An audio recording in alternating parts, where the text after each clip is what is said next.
गुरमुखों, हम जिस मार्ग पर चल रहे हैं उसका नाम है रूहानी मार्ग या पारमार्थिक पथ। गुरु भक्ति को प्राप्त करने के लिए इस मग में पग रखा है और उसी को इसकी प्राप्ति होगी जो मन को गुरुमति में डालेगा। गुरु भक्ति सार है और मन भक्ति असार है। गुरुमति रत्न है और मनमति सार है। जो भी श्री सद्गुरुदेव जी के वचनों के अनुकूल चलता है वही भक्ति रूपी रत्न को प्राप्त करता है। इस मार्ग में यदि परीक्षाएं ना आई तो गुरु भक्ति की नींव कैसे दृढ़ होंगी और भक्ति की प्राप्ति कैसे होगी। सुख तो तभी मिलते हैं जब श्री सद्गुरु के वचनों पर पूर्ण विश्वास रखते हुए उनका परिपालन किया जाता है और परिणाम भी उनके आश्रय पर छोड़ दिया जाता है। सत्य पथ में बाधाएं अनेकानेक आती हैं, परंतु ये निश्चय कर जानिए कि सत्य पथिक को कोई हानि भी नहीं पहुंचा सकता। दुनिया का ये स्वभाव है कि सत्य बोलने वाले को असत्यवादी कहना। संतों को दुख देकर संसारी ये समझते हैं कि हमने उन्हें दुख दिया है, परंतु संतों को दुख स्पर्श नहीं करता। संसारियों की तो चरम दृष्टि है, उनके अंतरिव नेत्र तो बंद है। संसार गुरु को वीडियो लाइक करना, सब्सक्राइब करना प्लीज़। बहुत मेहनत से मैं आपके लिए वीडियो बनाता हूँ। वीडियो लाइक करना, सब्सक्राइब करना प्लीज़। तो ये समझ रहा था कि प्रहलाद अग्नि में जल रहा है, परंतु वह तो बड़े आराम से बैठा था क्योंकि उसने सत्य का पथ अपनाया था। आप सत्य की ओर पग बढ़ाते चले।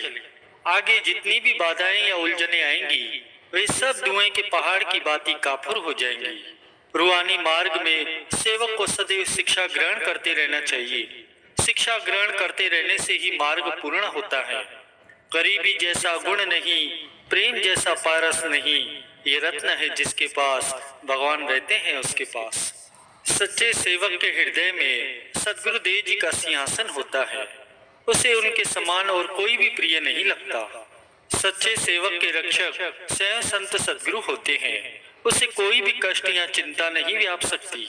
जो स्वयं दुख सहन कर दूसरों को सुख पहुंचाता है वह स्वयं ही सुख स्वरूप बन जाता है।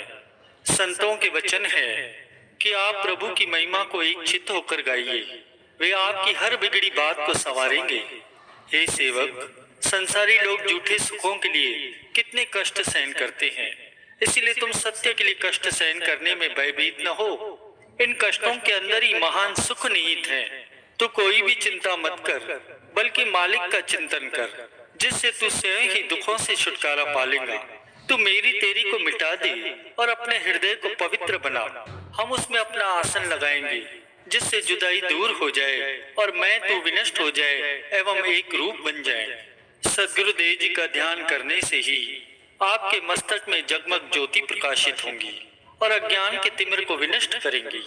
सद्गुरुदेव जी की कृपा अमूल्य है, उसके पात्र बनने का प्रयत्न कीजिए। सद्गुरु अधिकारी सेवक को एक क्षण में ही आत्मज्ञान दे देते हैं। उसके भीतर से तू मैं का अवगुण निकालकर उसे निर्वाण पद प्रदान करते हैं, जहां वह अपने प्रियतम के संग प्रसन्न चित्त रहता है।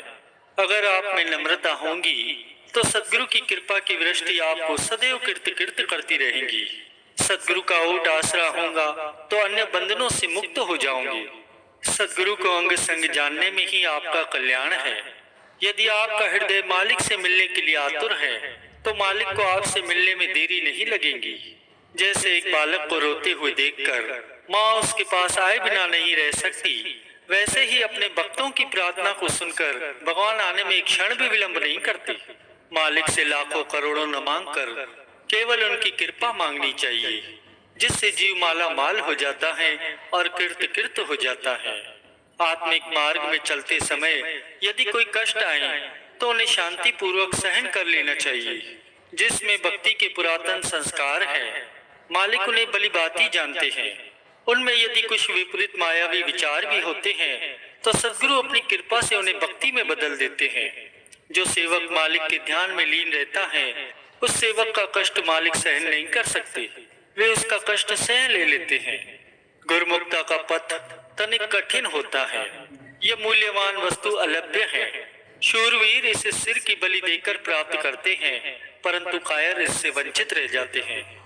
जो सेवक भक्ति के लिए कष्ट, मुसीबत और निंदा सहन करता है, सद्गुरु सदैव उसके अंग संग रहते हैं। परिणाम स्वरूप वह जग में कीर्ति को प्राप्त करता है। जब चारों तरफ वातावरण प्रतिकूल दृष्टिगोचर हो और कोई भी युक्ति न सूझे, तो सद्गुरु का ओट आसरा लेकर धैर्य से आंतरिक आवाज को सुनकर कार्य करने में हानि नहीं होगी। बाह्य रूप में चाहे हानि का आभास हो, परंतु अंत में अत्यंत ही लाभ होगा। तुम मालिक की अंश आत्मा हो, माया के फंदे में पड़कर तुम मालिक को विलग न समझो। हाँ मैं से अलग होकर सत्य में तलीन हो जाओ। जो सेवक अपनी खुशी के लिए सद्गुरु की प्रसन्नता का विचार न करे, उसे बुद्धिहीन समझो। जिस बात पर सद्गुरुदेव जी प्रसन्न हो, उसके ऊपर जो तन मन धन अपनी खुशी आदि सब न्यौछावर कर दे, वही सच्चा सेवक है। अगर मान चाहोगे तो प्रेम रस का पान कभी नहीं कर सकोगे। जिस पर सद्गुरुदेव जी की कृपा होती है, उसे समय समय पर कभी प्रेम से तो कभी ताड़ना के रूप में भी समझाते हैं कि ये माया भ्रम है, इससे सतर्क रहो। जिसने दिल से सद्गुरु का ओट आसरा लिया है, उसे दुख सुख मान अपमान स्पर्श नहीं करता। लोगों को चाहे यह आभास हो कि अमुक व्यक्ति दुख सहन कर रहा है, परंतु वह उससे न्यारा और निर्लेप रहता है। ये कार्य मैं नहीं कर सकूंगा, ऐसे कमजोर विचार नहीं होने चाहिए। सद्गुरु मेरे अंग संग है, मैं सब कुछ कर लूंगा, यही भावना रखनी चाहिए। भगवान के ये वचन हैं। जब याद करते हैं मुझे प्रेमी हृदय से एक बार, एकदम आ जाता हूँ चाहे रहूं 7 समंदर पार। मालिक अपने भक्तों और प्रेमियों का प्रत्येक कार्य करने के लिए सदैव तत्पर रहते हैं। वे एक क्षण भी अपने भक्तों को नहीं बुलाते और ना ही उनसे दूर रहते हैं। हर समय उनका ध्यान उन्हीं